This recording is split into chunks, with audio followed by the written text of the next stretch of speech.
Hello everyone, welcome to my channel Study with me.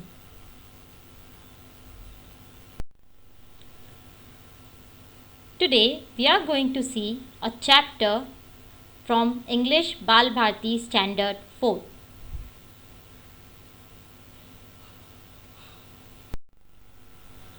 Fables.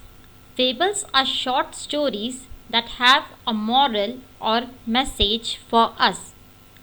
Something to learn and keep in mind as we grow up.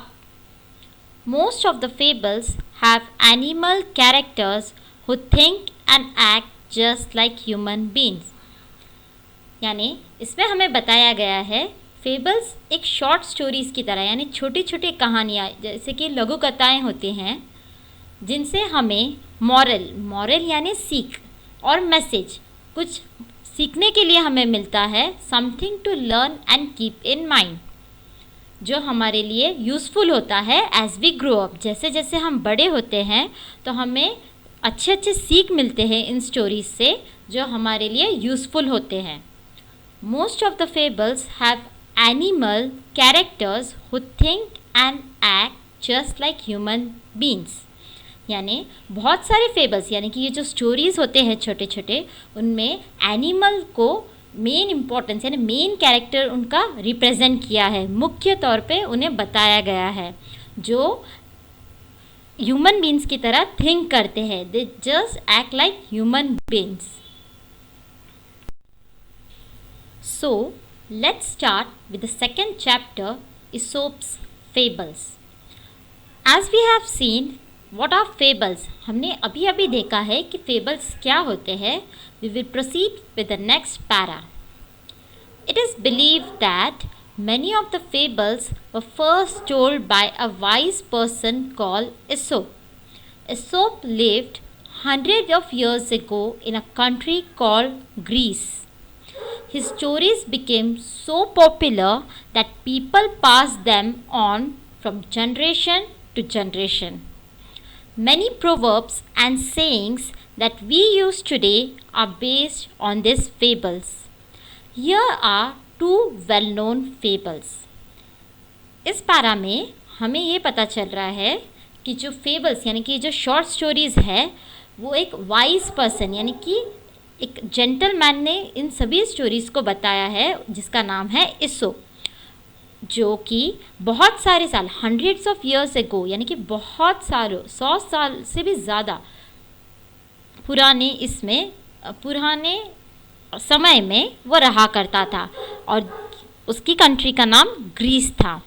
His stories became so popular यानी कि उसके stories इतने popular इतने famous हो गए कि generation to generation हर कोई उन्हें नरेट करने को लगा यानी कि बताने लगा।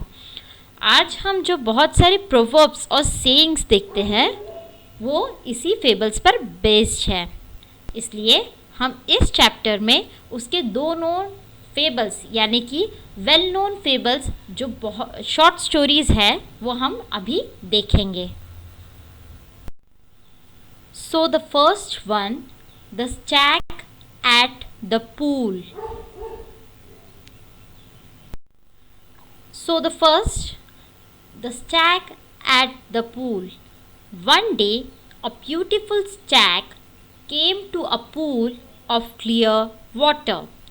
As he went down to drink, he saw his own reflection in the water.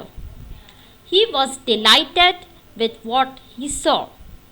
Instead of drinking water, he kept looking at his own reflection. Now the stag means यानी कि stag मतलब मेल डियर हम सबको पता है तो उसमें male female में मेल डियर को हम stag कहते हैं।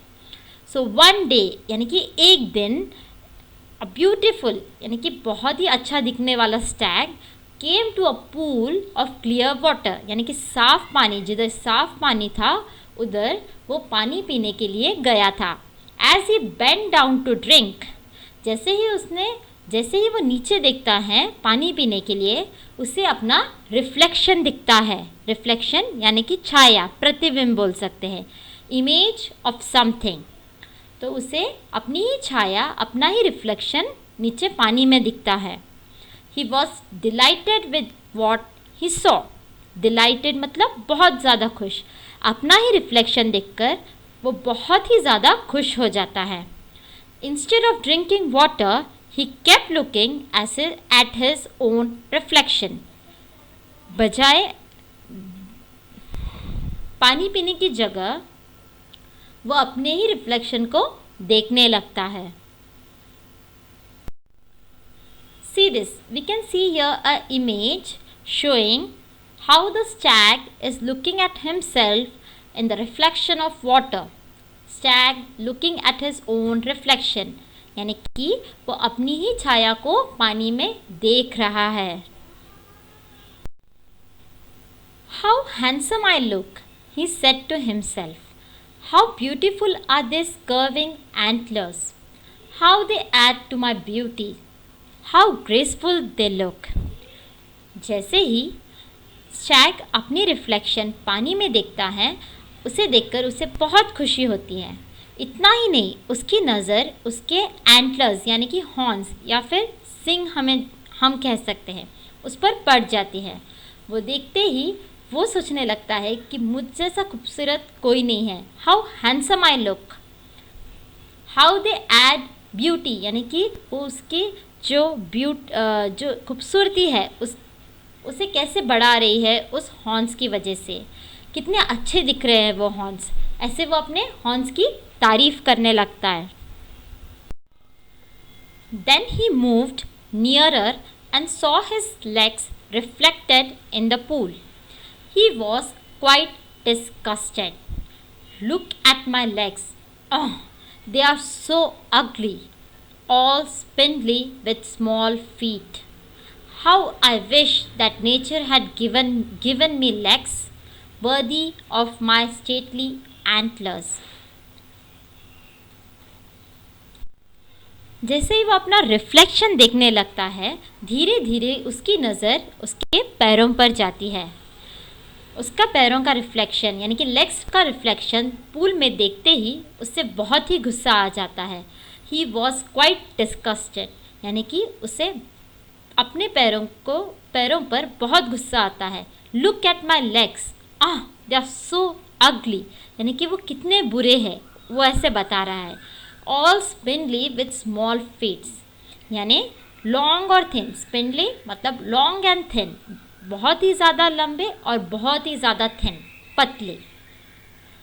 How I wish that nature had given me legs worthy of my stately antlers, यानी कि वो सोच रहा है कि काश ऐसे होता है कि नेचर मुझे अच्छे लेग्स जैसे मेरे हॉर्न्स दिए गए हैं, स्टेटली यानी कि ग्रैंड, बहुत ही अच्छे जैसे मेरे हॉर्न्स है, एंटलर्स है, काश मुझे नेचर्स भी ऐसे ही लेग्स दे सकता। As he was brooding in this way, the stag heard an arrow going swish across the pool. At the same time, he picked up the scents of hunters. With a quick turn, he bounded away. His legs carried him swiftly into the forest. The hunters were hot on his trail, but they were no match for his speed. Soon the stag left the hunters far behind. As he was brooding, यानी कि thinking sadly for a long time, जैसे जैसे वो धीरे धीरे चल कर उसके पैरों के बारे में, उसके सिंग के बारे में सोच रहा था, उतने में ही उसने एक एरो का वॉइस सुना। स्विश मतलब moving quickly with a sound, एक ऐसा वॉइस सुना। उसने देखा कि वहाँ पे एक हंटर आया हुआ है। With a quick turn he bounded away, जैसे ही उसने हंटर को देखा वो तुरंत वहाँ से भागने लगा। बाउंडेड यानी run with long steps. His legs carried him swiftly into the forest, तेज़ी से वो जंगल की ओर, फॉरेस्ट यानी जंगल की ओर, स्विफ्टली यानी move quickly with a great speed, तेज़ी से वो जंगल की ओर दौड़ने लगा। The Hunter were hot on his trial, यानी वेरी क्लोज टू हिम, बहुत नज़दीक थे, पर उसके पैरों की स्पीड स्टैग के पैरों की स्पीड कुछ ज़्यादा ही तेज़ी से थी। इस वजह से वो सक्सेसफुली यानी कि बहुत ही सफलतापूर्वक वो फॉरेस्ट पहुंच गया। Soon the stag left the hunters far behind. इतने तेजी से दौड़ा कि हंटर्स पीछे रह गए। Safe and out of hunters' reach, the stag slowed down. Suddenly, without realizing it, he walked into a thicket. There were trees with strong branches growing close together. And alas, the same antlers of which he was so proud got caught in the thick growth. यानी जैसे ही उसे लगा कि वो काफ़ी दूर तक आ चुका है हंटर्स के, उसने अपने पैरों की स्पीड को स्लो कर दिया। द स्टैग स्लो डाउन, यानी वो धीरे धीरे चलने लगा। सडनली विदाउट रियलाइजिंग इट, यानी कि उसे पता भी नहीं चला भागते भागते वो किधर पहुंच गया। ही वॉक्ड इनटू अ थिकेट यानी ट्रीज, बहुत सारे बुशेस, क्लोज टुगेदर ट्रीज जैसे कह सकते हैं, उस एरिया में वो चला गया। There were trees with strong branches growing close to each other. And alas यानी कि फाइनली, एट अलास मतलब फाइनली, द सेम एंटलर्स यानी कि जो सेम हॉर्न्स थे, जो सेम सिंग थे, जिस पर वो बहुत गर्व करता था, गर्व यानी प्राउड फील करता था, जिस पर उसे बहुत घमंड था, वो एंटलर्स क्या हो गए? They got caught in the thick growth, यानी कि वो झाड़ियों में अटक गए। यहाँ पे एक इमेज है जिसमें बताया गया है कि कैसे उसके एंटलर्स यानी कि हॉर्न्स है, यहाँ पे हम देख सकते हैं हॉर्न्स, वो हॉर्न्स जो है वो बुशेस में यानी कि ट्रीज में अटक गए हैं। Antlers of stag caught in the thick branches of trees. Okay, ये दिख रहा है आप सभी को? The stag tried to shake himself free, but the more he struggled, the more entangled his antlers got in the branches. Once again, the stag could hear the hunters drawing close and grew afraid. At last, with a great difficulty, he managed to free his antlers and bounded away. यानी इसमें हमें बताया जा रहा है कि Stag ने बहुत कोशिश की हिमसेल्फ फ्री यानी कि उधर से निकलने के लिए, अपने हॉर्न्स को वहाँ से निकालने की बहुत कोशिश की, बहुत स्ट्रगल किया, यानी बहुत कोशिश। बट जैसे जैसे वो ज़्यादा कोशिश कर रहा था वैसे वैसे उतने ही वो उलझते जा रहे थे, उतने हॉर्न्स अंदर अंदर ब्रांचेस में चले जा रहे थे। Once again the stag could hear, उसे फिर से हंटर्स की आने की यानी कि आसपास रहने की, drawing close and Guru afraid, यानी कि हंटर अपने पास ही में है ऐसे उसे लगा और उसे चिंता होने लगी। अफ्रेड यानी वो बहुत डर गया कि अभी मैं क्या करूं, एक तो मेरे हॉर्न्स अटक गए हैं। बट जैसे तैसे at last with a great difficulty, बहुत ही डिफ़िकल्ट सिचुएशन में से भी उसने अपने हॉर्न्स को निकाल दिया और स्पीड से भागने लगा। I realize now that my ugly feet saved my life. I was so proud of these handsome antlers, but they would have been the cause of my death. Very often we dislike the very things that are most useful to us. यानी Stag को लगता है कि अभी उसे अपने feats के बारे में यानी कि अपने पैरों के बारे में जो वो बता रहा था कि वो कैसे है, मुझे वो बिल्कुल पसंद नहीं है, बट आज उन्हीं पैरों ने उसकी जान बचाई है। बट जो चीज़ पर वो प्राउड फील कर रहा था यानी कि उसके एंटलर्स, उसके हॉर्न्स पर, उन्होंने वो उसके डेथ, कॉज ऑफ डेथ यानी कि उसके मरने की वजह हो सकते थे।